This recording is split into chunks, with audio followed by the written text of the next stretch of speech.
నా పేరు Srikanth. First time మీరు మా ఛానల్ చూస్తే సబ్స్క్రైబ్ చేస్తారని మనస్ఫూర్తిగా కోరుకుంటున్నా.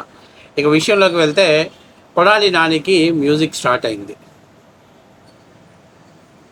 గతంలో వైసీపీ ప్రభుత్వంలోనే ఒక కేసు నమోదైంది కొడాలి నాని మీద. ఆ కేసు ఇప్పుడు ప్రాసిక్యూషన్ చేసుకోవటానికి రాష్ట్ర హోంశాఖ ముఖ్య కార్యదర్శి గారు పర్మిషన్ ఇచ్చేశారు. ఇక ఆయన్ని విచారణ చేయడమే తరువాయే. విచారణ తర్వాత ఆయన్ని అరెస్ట్ చేసి న్యాయస్థానంలో ప్రొడ్యూస్ చేసే రైటు ఆంధ్ర రాష్ట్ర ప్రభుత్వానికి ఒక లక్కీ ఛాన్స్ దొరికింది. ఇక్కడ మీకు చిన్న విషయం, ఇది ఇప్పుడు ప్రభుత్వం చేసినటువంటి కేసు కాదు. గతంలోనే వైసీపీ ప్రభుత్వంలోనే వైసీపీ హయాంలోనే నమోదైనటువంటి కేసు. అసలు ఏంటి వివరాల్లోకి వెళ్తే 2021లో పంచాయతీ ఎన్నికల సమయం అప్పుడు జరిగినటువంటి కొన్ని వ్యాఖ్యలు, అంటే నిమ్మగడ్డ వర్సెస్ వైఎస్ఆర్సీపీ పార్టీ శ్రేణులకి కొన్ని క్లాష్ వార్ నడిచింది. అందులో ముఖ్యంగా అప్పటి మన పౌర సరఫరాల శాఖ మంత్రిగా ఉన్నటువంటి మన గుట్కా నాని అప్పట్లో జగన్మోహన్ రెడ్డి మెప్పు కోసం, జగన్మోహన్ రెడ్డి ప్రాపకం కోసం ఒక లైన్ దాటి ప్రవర్తించాడు. ఏమని? చంద్రబాబు నాయుడిని రాష్ట్రం నుంచి గుడ్డలోడదీసి తన్నాలి, బయటికి పంపించేయాలి, రాష్ట్రం నుంచి తరిమేయాలని చెప్పేసి ఒకటి. రెండవది, ఈ నిమ్మగడ్డ రమేష్ అనేటువంటి వ్యక్తి చంద్రబాబు నాయుడికి ఒక అంటే తొత్తులాగా పనిచేస్తున్నాడు. ఆయన అంటే ఆయన కావాలన్నప్పుడు ఎన్నికలు పెడుతున్నాడు, వద్దంటే వాయిదాలు వేస్తున్నాడు అని ఒకటి. మరి ఎన్నికలు ఆపినప్పుడు అసలు నీకేం సంబంధం, నువ్వు 4 నెలలు ఉండి వెళ్ళిపోయేవాడివి, నువ్వెవడు ఆఫ్టర్లో ఎన్నికలు ఆపే రైట్స్ నీకు ఎక్కడ ఉన్నాయి అని చెప్పేసి అప్పట్లో మన గుట్కాగాడు పాపం చాలా బాగా రెచ్చిపోయాడులే. దీని మీద అప్పట్లో ఎన్నికల కమిషన్ సీరియస్ అయ్యి దీని మీద విచారణకు ఆదేశించింది. అప్పట్లో గుడివాడలో ఈయన మీద కేసు నమోదైంది. అప్పటి ఎన్నికల సంయుక్త కార్యదర్శి విచారణ చేసి ఆయన వ్యాఖ్యలపైన వివరణ ఇవ్వాలని, అవసరమైతే బహిరంగ క్షమాపణ చెప్పాలని చెప్పేసి చెప్పడం జరిగింది. అయితే ఆ తర్వాత మా గుట్కా, నేను ఎవరికి భయపడినో, నన్ను ఎవడేం పీకలేడు, ఏదో ముక్కుబడిగా క్షమాపణ అంటున్నట్టుగా తడిపొడిగా క్షమాపణ చెప్పాడు. దీని మీద సంతృప్తి చెందినప్పుడు ఎన్నికల కమిషన్ ఆయన మీద కేసు ఫైల్ చేయాలని చెప్పేసి ఆదేశించడంతో అప్పట్లో కేసు ఫైల్ చేశారు. అయితే ఈ నివేదికని ఎన్నికల కమిషన్ ఆదేశాల మేరకు అతని మీద కేసు నమోదైన తర్వాత దాన్ని జిల్లా కలెక్టర్కి పంపించారు. జిల్లా కలెక్టర్ గారు దీని మీద విచారణ అనంతరం కొడాలి నాని గారిని అరెస్ట్ చేయాలంటే, లేదా విచారించాలన్నా కానీ ముందు విచారణ చేయాలి కదా.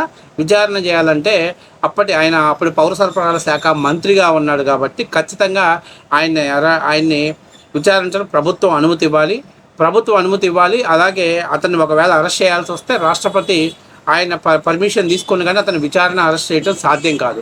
అయితే ప్రభుత్వం దగ్గరికి ఫైల్ పంపిస్తే పాపం ప్రభుత్వం ఈ ఫైల్ మీద ఎట్లాగా స్పందించదు కాబట్టి ఆ విచారణ అక్కడి నుంచి పెండింగ్ వచ్చింది. ఇక్కడ చాలా ముఖ్యమైన విషయం ఏంటంటే, ఒకవేళ ప్రభుత్వం పర్మిషన్ ఇవ్వకుండా అతన్ని కానీ విచారణ చేసినా ఆ విచారణ న్యాయస్థానంలో నిలబడదు. న్యాయస్థానంలో ఆ కేసు, ఆ ప్రాసిక్యూషన్ చెల్లుబాటు కాదు. అందుకని చెప్పేసి అప్పట్లో ఈ కేసుని అలా పెండింగ్లో పెట్టేశారు. అయితే 2021 తర్వాత జరిగినటువంటి పరిణామాల్లో రాష్ట్రంలో కూటమి ప్రభుత్వం అధికారంలో రావటం, ఆ తర్వాత మా గుట్కా గారికి గుండె నొప్పి అని చెప్పేసి స్టంట్ వేయించుకొని బాంబేకి వెళ్తాం, ఒక 6 నెలలు రెస్ట్ తీసుకోమంటే కర్ణుడు కవచకుండకాలు తగిలించుకున్నప్పుడు ఎప్పుడు ఒకటి మెడకు ఒకటి వేసుకొని అక్కడ అన్ని చోట్ల ప్రత్యక్షమయ్యాడు. ఇప్పుడు తాజాగా ఇక ఎన్నికలు అంటే దాదాపుగా 2.5 సంవత్సరం అయిపోయింది కాబట్టి ఇంకేం పీక్కుంటారులే వీళ్ళు అని చెప్పేసి మనోడు బయటకు వచ్చేసి నిన్న మొన్న చెలరేగిపోయాడు. అయితే దీని మీద అంటే జగన్ ప్రభుత్వంలోనే ఒక పాసుపాస్త్రం రెడీ అయిందని పాపం మా గుట్కాగాడు చదువు లేని దంసప్ గారికి తెలియదు కాబట్టి ఏదో బయటకు వచ్చి మాట్లాడాడు. సో తాజాగా ఇప్పుడు ఆ వ్యాఖ్యలపైన ఇప్పుడు రాష్ట్ర ప్రభుత్వం అంటే రాష్ట్ర ప్రభుత్వాన్ని విచారణ ముందుకు వెళ్ళాలని రాష్ట్ర ప్రభుత్వం పర్మిషన్ ఇవ్వటం, రాష్ట్ర హోంశాఖ కార్యదర్శి గారు కూడా నో అబ్జెక్షన్ చెప్పడంతో ఇప్పుడు మనోడి విచారణకు రావాలని, అతని మీద కేసు నమోదు చేయాలని సాక్షాత్తు కోర్టే ఆ ప్రభుత్వాన్ని ఆదేశించింది. ఇప్పుడు మనోడు విచారణకు వస్తాడు. విచారణకు వచ్చిన తర్వాత ఎలాగో ఆ రోజు వాగిన వీడియోలు అన్నీ సోషల్ మీడియాలో ఉన్నాయి. ఈ గూగుల్లో కొడితే వస్తాయి. ఈ గూగులే గడి తెలియదు కదా. ఇప్పుడు మా ఓడి బతుకు అడ్డంగా దొరికిపోయింది. అంటే ఆ రోజు జగన్మోహన్ రెడ్డి గారి కేసు రాజీ చేసి అది క్లోజ్ చేయాల్సింది. 30 ఏళ్ళు మనం అధికారంలో ఉంటాంలే, ఎవడేం పీగుతాడులే అనే ఉద్దేశంతో మనోళ్ళు దాన్ని పాపం ఈ కేసు ఇన్ని రోజులు ఉంటుంది, దాని ఇంత ఎఫెక్ట్ చూపిస్తుందని కూడా తీవ్రత ఉంటుందని తెలియనటువంటి దంసప్ గాళ్ళు. ఎందుకంటే ఎన్నికల కమిషన్ అనేది ఒక స్వయం ప్రతిపత్తి కలిగినటువంటి కమిషన్. అది ఎవరితో పడితే వాళ్ళ మీద వ్యాఖ్యలు చేసినట్టు న్యాయస్థానానికి ఒక స్వయం ప్రతిపత్తి కలిగింది, ఎన్నికల కమిషన్ ఒక స్వయం ప్రతిపత్తి కలిగింది, అలాగే ప్రజాప్రతినిధులకు ఒక స్వయం ప్రతిపత్తి కలిగింది, అలాగే ప్రెస్ అండ్ ఎలక్ట్రానిక్ మీడియా ఒక స్వయం ప్రతిపత్తి. ఈ 4 పిల్లర్స్ ప్రజాస్వామ్యానికి అనేటువంటి వాళ్ళు. కాబట్టి మాకు 151 సీట్లు వచ్చాయి కదా, మా ఇష్టాసారంగా మేము మాట్లాడతాం, ఎవరి మీద పడితే వాళ్ళ మీద వ్యాఖ్యలు చేస్తాం, ఎవరి మీద పడితే వాళ్ళు మా ఇష్టం వచ్చినట్టు తిడతామంటే ఇప్పుడు మా గుట్కా గారి పరిస్థితి. నాకు తెలిసి 4-5 రోజుల్లో మా గుట్కా గారిని విచారణకు పిలుస్తారు. విచారణ పిలిచిన అనంతరం ఎట్లాగో వాడు వాగిన వీడియోలన్నీ కూడా డిస్ప్లే చేస్తారు. దీని వెనకాల ఎవరుండి మాట్లాడించారు అడుగుతారు. వీడు ఎట్లాగో జగన్మోహన్ రెడ్డికి వేరే విధేయుడు కాబట్టి, స్వామి భక్తుడు కాబట్టి, లేదు నేను నా పదవి కాపాడుకోవటం కోసం నా వ్యక్తిగతంగా నేను చేసినటువంటి ఆరోపణలు దీంట్లో ఎవరికి ఎటువంటి సంబంధం లేదని మా గుట్కా గారు చెప్తాడు. కాబట్టి తర్వాత ఈ ఉద్దేశపూర్వకంగా చేసిన వ్యాఖ్యలు, అలాగే ఒక ఎన్నికల కమిషన్ని కించపరుస్తూ చేసిన వ్యాఖ్యలు కాబట్టి మా గుట్కా గారిని ఖచ్చితంగా కస్టడీలోకి తీసుకుంటారు. ఇప్పుడు కస్టడీలోకి తీశాక వీడికి ఒక్కసారి ఎంట్రీలో లోపలికి వెళ్ళాడు అనుకో, పద్మవ్యూహంలోకి వెళ్ళినట్టు ఇంకా బయటికి రావడానికి ఉండదు. 1-2 సంవత్సరాలు. ఎందుకంటే ఆల్రెడీ మా వంశీకి గన్నవరం వంశీకి తెలిసింది కదా లోపలికి పంపించినాక బయట ఏం జరిగిందో.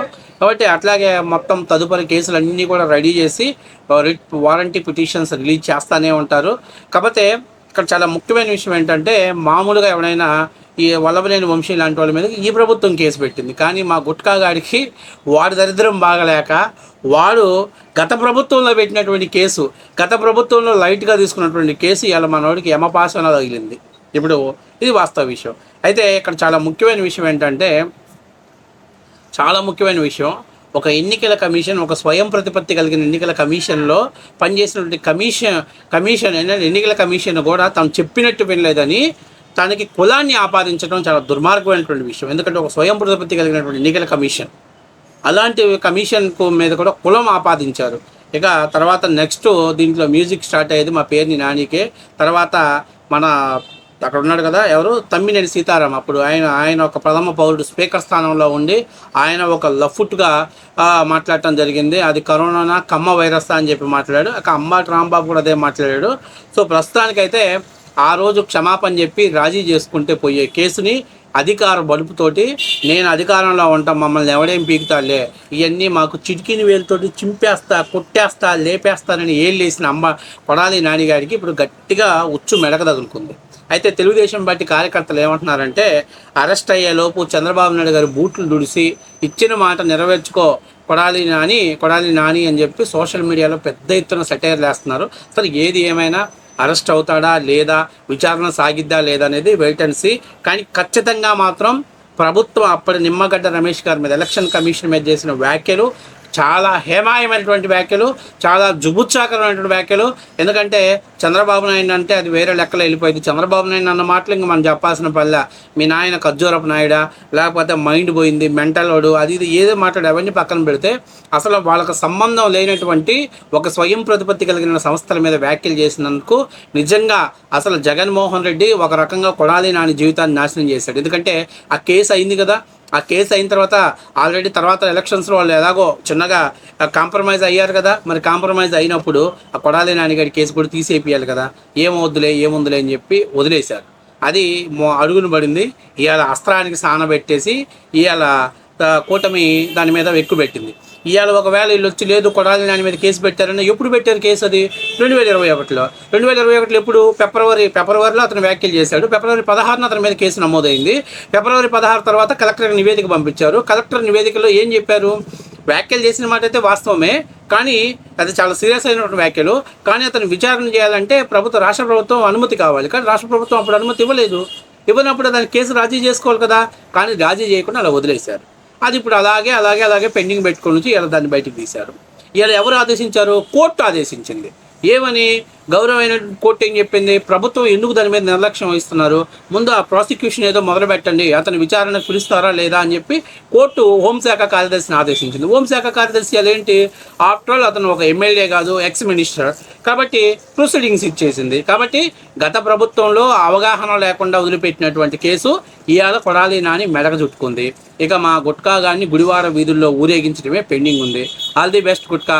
జైల్లోకి వెళ్ళొచ్చినాక నీ అనుభవం ఏంటో, నీ ఎక్స్పీరియన్స్ ఏంటో రాష్ట్ర ప్రజలందరూ వినాలని, నోరు అదుపులో ఉంటుందా లేదా చూడాలని రాష్ట్ర ప్రజలు చాలా కుతూహలంగా ఉన్నారు. All the best.